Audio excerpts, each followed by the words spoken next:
been having so many problems like trying to record this shit. I recorded this video like 3 times already. I'm really glad I did because hear how my voice sounds now. Having so much fun. Okay. Have you ever just had a melody in your head, a song that you wanted to make, so you execute it and then think it's absolutely disgusting later, or you just think it's not good enough, you just think there's something missing, that you don't like it. Even if people tell you they like it, even if you even liked it at some point, you hate your songs. This is CORNEA-SAL, and I'm going to help you with your songwriting. I honestly don't really know why I said songwriting, because this video is about, like, fuck. I don't know what the video's about. It's about, like, personal issues that you may have with your music. Okay, so just ignore what I'm saying, please. Now, to start off the video, let's get one thing out of the way. What you make is necessarily bad. So what you think is bad could be something good to me, or vice versa. So obviously, music and art are very subjective. There's no right or wrong in terms of composition and execution even. So let's try to get the bad notion out of our heads, because when we see something as bad, we're putting it in this really negative category. Bad, good. Let's try not to do something bad or good. Let's just try to do something that we like. We're trying to do stuff that we like. So let's just say you don't like the song that you've made. And this is especially important because if you're saying that the things you make are bad, then your brain is going to rewire that to think that you are bad. And that's just going to take you to a place of just martyrizing yourself and not being able to reach your full potential, at least when it comes to art. And you know, you can also apply this to other areas of your life. If you're already saying you're bad at something, or you can't do this, even though these things are absolutely things that you can do, you just don't think you're capable of them. Just saying you're bad is going to place limits on what it could be. So we're gonna get that bad notion out of our heads, because it's just going to make you feel like shit, and it's going to continue making you think that everything you make is a piece of shit. So let's not do that, because at the end of the day, like, if you continue with this, you will never release anything, you will never do anything, no one will ever hear your music, because you're so busy hating yourself and everything you make that you don't get the chance to let others appreciate what you're doing. So we can say that art is an expression of human feelings and emotions. By making music, you're kind of just like expressing your emotions in a subjective, kind of different way. A lot of artists feel like they can't let out their emotions, they can't explain what they're feeling. That's a case for a lot of people, and maybe may even be your case. First of all, you're doing something that's really brave. You're putting your stuff out there, your feelings, your thoughts. It's a way of expressing yourself, and obviously you're going to be very scared of people judging you and like giving you shit for it, because you're putting your emotions and feelings out. And if someone says, oh, this is a piece of shit, then you're going to be like, oh no, what about my feelings? What about my emotions? You don't have to really care about that, because that's all personal. I mean, I'm saying this, and maybe someone eventually says that my music is shit, and I'm gonna feel shitty about it. But, you know, of course, it's easier said than done, but there's a way to get into this mentality. By this mentality, I mean, like, not caring. How do you not care? By liking what you do. By liking and accepting your feelings, your doubts, whatever you're putting into the song, you need to accept it. Otherwise, you're just going to think it's cringy. Validate your emotions, first of all. If you're writing about a breakup, or like you're writing about something that makes you feel really shitty, or something that makes you feel really happy, and you feel guilty towards these feelings, it's always going to make you feel like it's cringe. And like, it doesn't matter what level of poetry you manage in your headspace, it doesn't matter how well rhymed it is, you're always going to wind up thinking it's really cringy, because you don't accept that within yourself. First of all, you want to see what you think exactly about the song. Why do you think it's bad? Why do you not like it? Is it because, I don't know, it could be anything. This fucking fly, oh my god. You want to think about why you dislike the song. So, is it because you think it's cringy? Is it because you don't like the melody? here we're talking about more subjective things. We're talking about like more subjective stuff, such as like our own feelings and personal views. You need to be accepting of your feelings, and putting yourself out to the world. It's no easy task, and we're all afraid of judgment, but eventually you're just going to have to say fuck it and just do it. So if it's that you find your stuff cringy, try to accept that what comes with it first, and then you will be kind of able to, you know, actually accept and have gratitude for the stuff you're making. There's one thing that I do think about a lot, and it's that, you know, there's an essence that comes with the stuff we do that cannot be replicated by anyone. So let's say they were to put me and you in a room and they gave us the exact same chords, the exact same, maybe even the exact same lyrics and melody. We wouldn't make in 1,000 years the same song. We could probably make very similar things, but there's something that comes with me and there's something that comes with you that cannot be replicated by anyone. So, you know, like bands like Deftones or like System of a Down, they have a lot of people trying to copy what they do, but like obviously it's in a recreated way, so they do it because they really appreciate these artists, and it's amazing. Like they really get some really amazing stuff out. But you know, the thing with this is they're never going to be able to replicate an exact Deftones song, because the people from Deftones, their ideas, their experiences, down to the last thing they listen to, is something that you're never going to copy the experience of as a human. You may get really close and you may end up doing, I don't know, like a really good Deftones style song, or like System of a Down, or like whatever band, but it's never going to be authentic, because there's something that comes with you that is really authentic. So I think it's also a matter of putting a lot of gratitude into the stuff that you make, because it's, at the end of the day, it's something that only you can make. Of course, there may be people who do really similar things, or like a similar genre or whatever, you make it compared to a certain band or whatever, but it's ultimately you.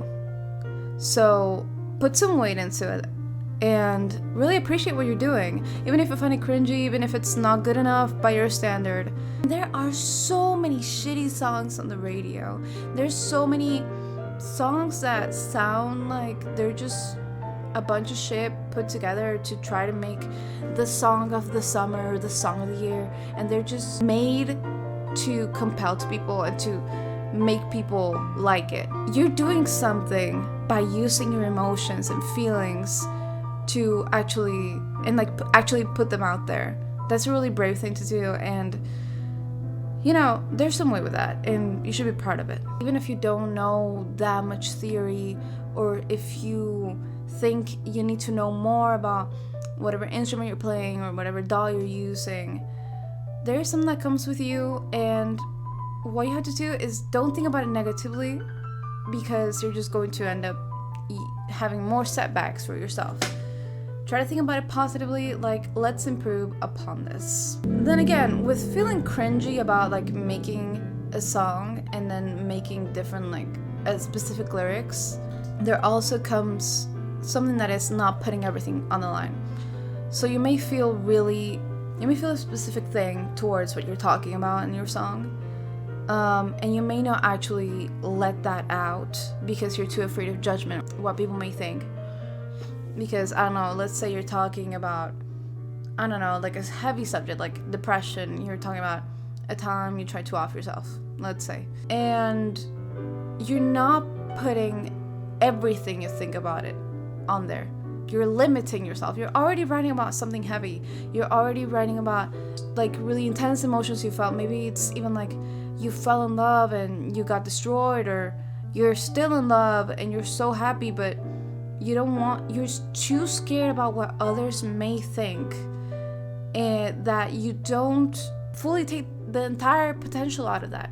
You can't go 50% with art. You have to go 100%, put your whole soul into it. You have to lose yourself in it. So that actually may be a case for you, just being too rigid, being too afraid of what others may think, and not fully letting go and getting it all out there. For example, I always think about like the history of Korn and like their members and how they all have had pretty rough lives. Jonathan Davis, like with his voice and with his feelings, has transmitted so much energy and so much onto the people that actually listen to them. And they probably helped so many people. Maybe even your favorite artists. They have helped you, they have inspired you to get into something so beautiful and important as art. And of course, you could be that person one day that inspires others. That's probably one of your goals too. You want to help people, you want to inspire people, you want to let everything out. But how are you going to do that if you're not putting everything you are on the line? No matter how many people insult you or judge you, there's a price to pay for having emotional influence over other people and helping them. And that may be putting yourself out into the spotlight and maybe getting shat on once or twice. But everyone gets shit on. Having you shat on people for no reason, I don't know, maybe there's like a certain actor, a certain actress that you don't like, and you just say, this actor, this actress fucking sucks. Like, I don't want to see them. Like, I don't like them for no reason. Maybe you just don't like the way they are, the stuff they do. I don't know, maybe there's like certain bands that you don't like and you think, you may think, why would anyone fucking listen to this? But obviously these people have a fan base.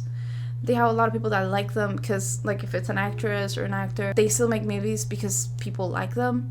They're popular. Or like an artist has a shit ton of fans, even though you think their music is the shittiest thing in the world. And now you're in this place of being like the hater and the person criticizing. And think about it, like, is it really personal? Do you really have like a personal problem with these people? No. Deep down, you know that they're just people doing their stuff, doing their job. If you met them in real life, you probably wouldn't even like think about that stuff. Like, they're just a normal person that makes music that you just don't like. And so what is that? Is it really that deep? Judgment is inevitable. Like, people are going to judge you negatively, positively, or in a completely different way than you wish you would be perceived. You need to learn that that's okay. And you just need to let everything out, because that's your job as an artist. And you may inspire someone else to do so too. Then again, onto another point, I'm gonna make this short. You may be forcing yourself to do a song. You may have like a deadline, or you may be forcing yourself because you think you have to make a song. Realistically, if you don't give yourself breaks, you're not gonna come up with anything. Like, at least personally, like, it has never worked for me to force myself to do something that I didn't want to do. Something else is that breaks and taking care of yourself are as important as making the song in itself. Because when we're making a song, we're putting our whole chest into it, making art. You have to be healthy, you have to feel good to a certain degree. If you're sacrificing sleep and you're sacrificing eating or like self-care, hygiene, finish a song, then that's not going to end very well for you, I'm sad to say. Maybe you finish a song now, but like, how are you going to live with those habits the rest of your life? It's not sustainable, you know? Before, I personally wouldn't actually I wouldn't really like to take care of myself. I would think that eating and anything that had to do with self-care would be a waste of time because I wasn't being productive. Those sort of things like eating and sleeping, I would think they were a waste of time because I wasn't actually doing what I was supposed to do. But really, without sleep and without eating and taking care of myself and my vessel, like, I wouldn't be able to do what I do because I would feel bad.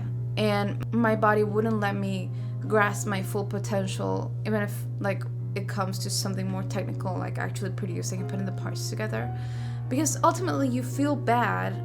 And if you want to make a career as a musician, and as an artist, you have to make sure that you're not going to suffer the entire time and feel like shit the entire time. Eventually, your brain will just start associating making music and your job as something really negative that makes you feel bad, you know, and you're going to end up disliking it. This doesn't only apply to music, but it also applies to anything else, like a sport. Like, I don't know, let's say you do volleyball.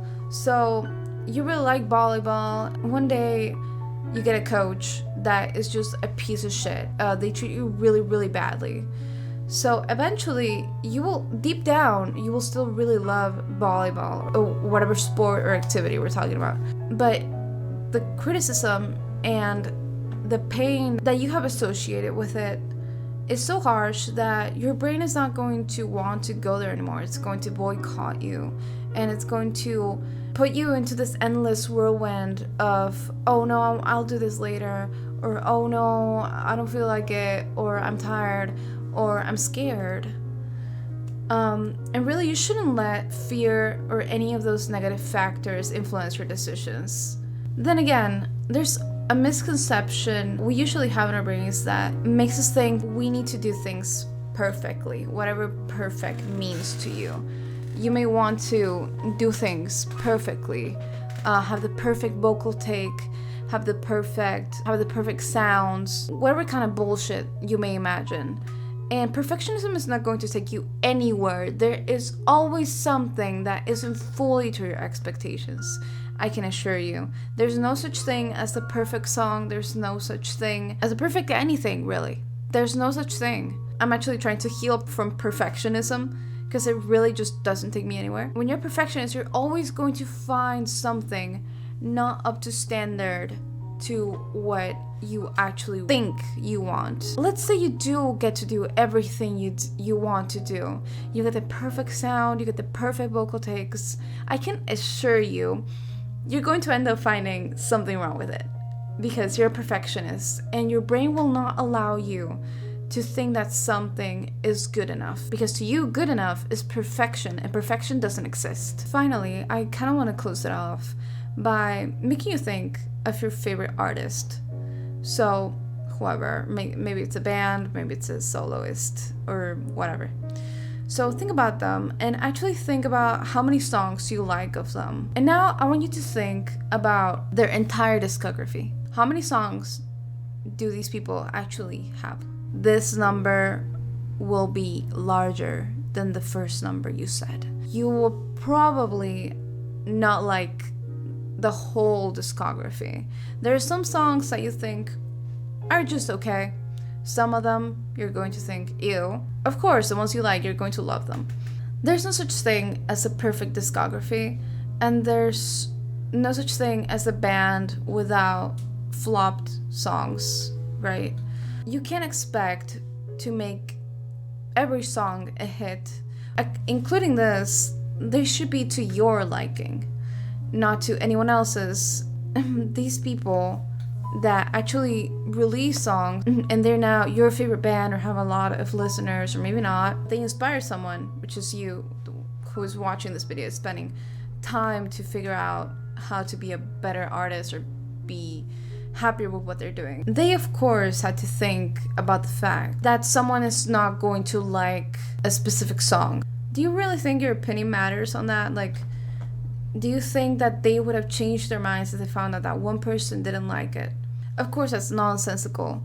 But you know, this bravery that comes with actually putting your stuff out there and accepting when something is good enough for you is the thing that's actually going to make you succeed as an artist.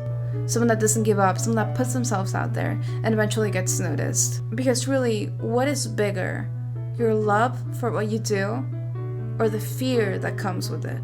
Finally, I think that you'll never feel fully ready to get out there. And I don't think you'll ever think you've done everything you could. But the most important thing is to start and to keep going and to keep going. Think about those artists that you like. Their first album may have been a success or not. Maybe it's the third album. How many years did it take them to get to where they are? How much experience and practice did it take them to make that one song that you love? Don't compare yourself to those people that have so much more experience than you, especially if you're young, and especially if you're just starting out. And if you're not, then there's always more and more time to improve. This was CORNEA-SAL giving you songwriting tips. And I implore of you, try to leave perfectionism behind just a little bit, and you will notice yourself actually getting happier. Thank you so much for watching, and I'll see you